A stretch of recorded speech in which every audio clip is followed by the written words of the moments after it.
Today we are making a classic meatloaf for two. We're making it just like my mom used to make it, and in fact, we're using my mom's recipe. Join me in the kitchen as we make small batch recipes with big taste. Now, I grew up on this classic meatloaf recipe, and the best part of this meatloaf was and is the delicious sweet ketchup-based glaze that we are going to put on top of it. I mean, can you really eat meatloaf without ketchup? We're taking my mom's recipe and we are reducing it down so that it's just the perfect amount for two people with just maybe a little bit of leftovers to make a meatloaf sandwich with. Now, there are four essential parts of a meatloaf. You've got to have your meat. You're going to have a binder, which we're going to use an egg for, and also some breadcrumbs, and then your seasoning. Now, today I am using a 93.7 ground beef. You could also add in some ground pork, some ground chicken, some ground turkey. Now, if you're going to use a ground turkey, it doesn't have quite as much flavor as a pork or beef, so you may have to add in a little bit more seasoning if you use turkey. And then we are going to use one egg for part of our binder and some breadcrumbs. Now, I am using half a cup of panko breadcrumbs. You could use regular breadcrumbs. My mom used to crush up saltine crackers and use those, or sometimes she would even take bread and tear it up and soak it in milk first and use that. But today, we're using panko breadcrumbs. All right, and then you can just take all of this and you can start mixing it together. Now, you can use a spoon or you can use your hands.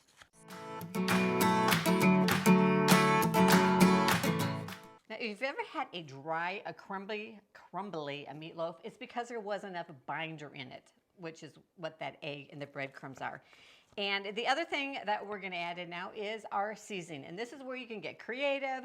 My mom uses a lot of different seasoning, but you can use part of it, all of it, or you can even switch it up. We're going to put in minced dried onion. Now, you could use fresh onion if you prefer. I'd put in probably about a quarter of a cup if I'm using fresh. I am using half a tablespoon of dried minced onion. We're also going to add in some salt. Here's my salt. I'm going to use a half a teaspoon of salt and about a quarter teaspoon of pepper. Now we'll just give it a few little twists here. Now, some people put in milk into their mayonnaise, or into their meatloaf. But my mom uses mayonnaise, so that's what I've got right here. Is we're using just a tablespoon of mayonnaise. I'm going to grab a spoon out of here so we can get it all out. Okay, we got to have that in. We're going to add in 2 teaspoons of minced garlic and ketchup. Now, we're going to put some ketchup on top of the meatloaf, but we're also going to add it in. And this is a tablespoon of ketchup. And at this point, you can kind of even look in your refrigerator to see what kind of sauces or whatever you have. But I have got some steak sauce. So I'm going to use a tablespoon of steak sauce. And I've got some Worcestershire sauce. So we're adding in, all down the front of me. A tablespoon of Worcestershire sauce, or almost a tablespoon. And then I'm going to add in some Italian seasoning. And I'm going to put in probably, I'm going to just guesstimate here, about a half of a teaspoon of Italian seasoning. Now, if you wanted a little bit more Asian flair to your meatloaf, you could add in some ginger and some teriyaki sauce would be yummy. But like I said, this is the way my mom made it, so this is the way we're making it. All nice and mixed together and combined. Now we're going to cook it in an oven that's been preheated to 350 degrees Fahrenheit.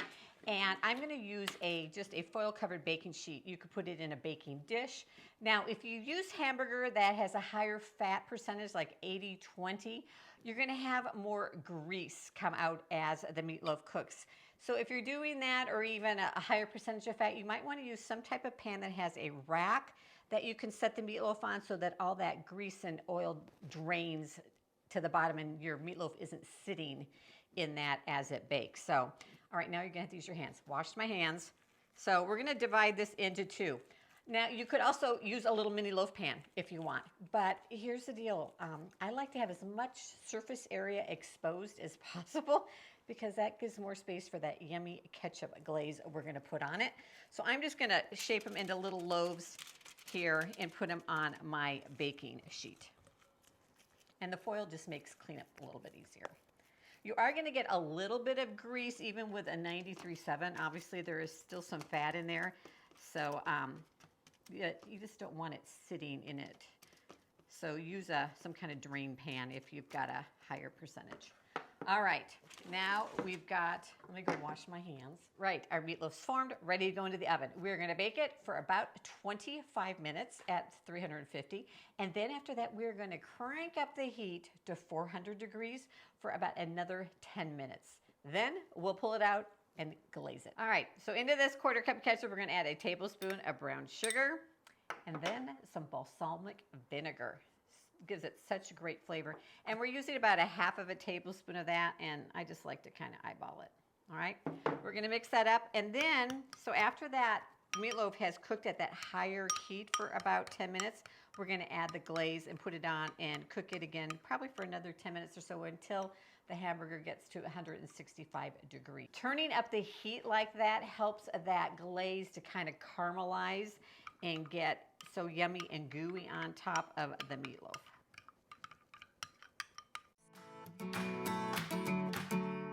If you don't have one of these little thermo pins or some kind of meat thermometer, you want to add that to your kitchen stash because it's really helpful. So I've pulled out my little hamburger meatloafs, and once they hit 160, and then I'm going to smother them top, sides, all the way around with our ketchup mixture. And then they are going to go back into the oven for another 10 minutes just to let that ketchup glaze get caramelized and yummy and delicious. Dinner is ready. Want to check your temperature with your thermometer, make sure it's up to 165, and then we are going to serve it. Now I like to, pan's a little hot. Get it up off of the foil here. And then I like to just make it a little prettier because, you know, meatloaf is not the prettiest. We're gonna take some freshly grated parsley and sprinkle that on top, and then we're ready for dinner.